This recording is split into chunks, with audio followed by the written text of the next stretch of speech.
everyone, my name is Melissa Janet and I'm a social worker at The Couch. Today we are going to talk about coronavirus and children. The ongoing coronavirus pandemic and the unprecedented measures to contain its spread are disrupting nearly every aspect of children's lives, including their health, development, learning, behavior, and their family's economic security.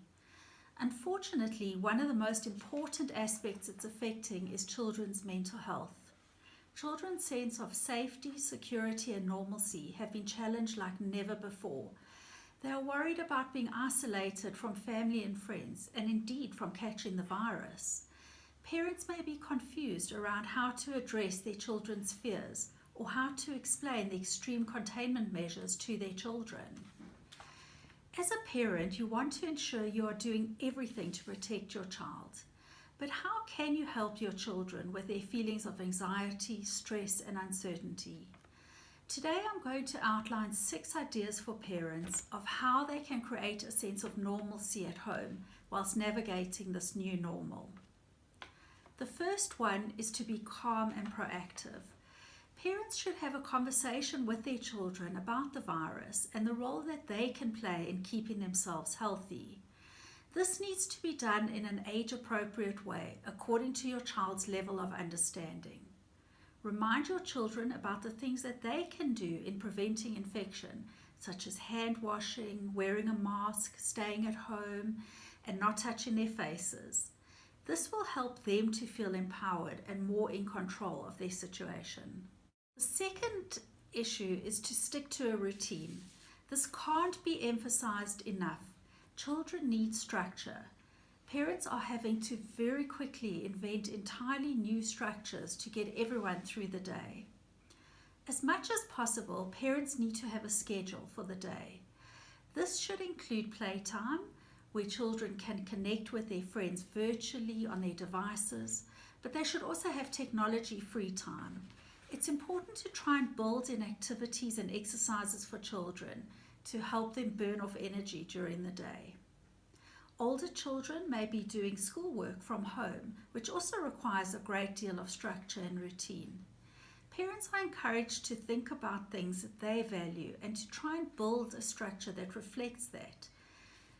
It will be a huge relief to children to have a sense of a predictable day and a sense of when they are busy working or playing.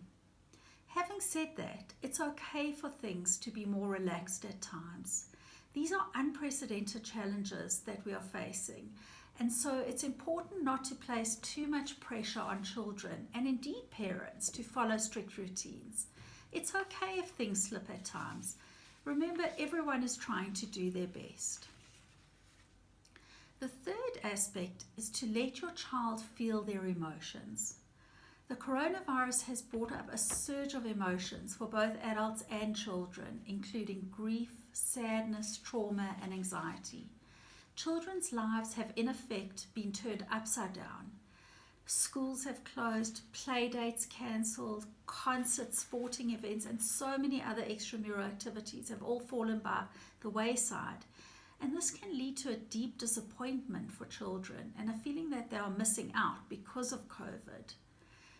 Children are going to feel a profound amount of sadness, and it's important to allow them to feel this. Expect, support, and normalize their feelings of sadness and frustration about the losses they are mourning. It's also important to monitor your child's behavior and emotions.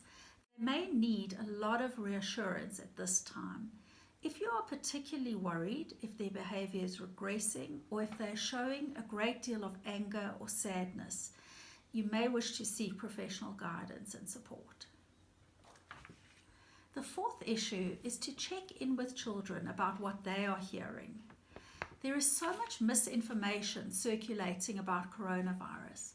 Find out what your child is hearing and what they think is true.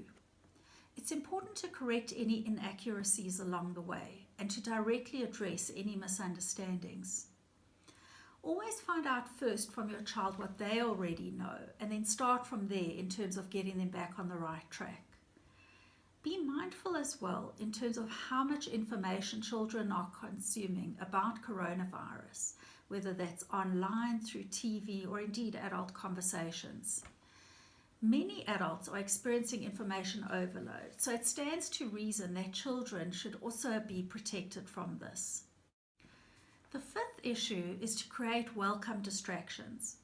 When it comes to processing difficult emotions, take your cues from your child and really think about balancing the talking of feelings with finding distractions, and allow for these distractions when children need relief from feeling upset.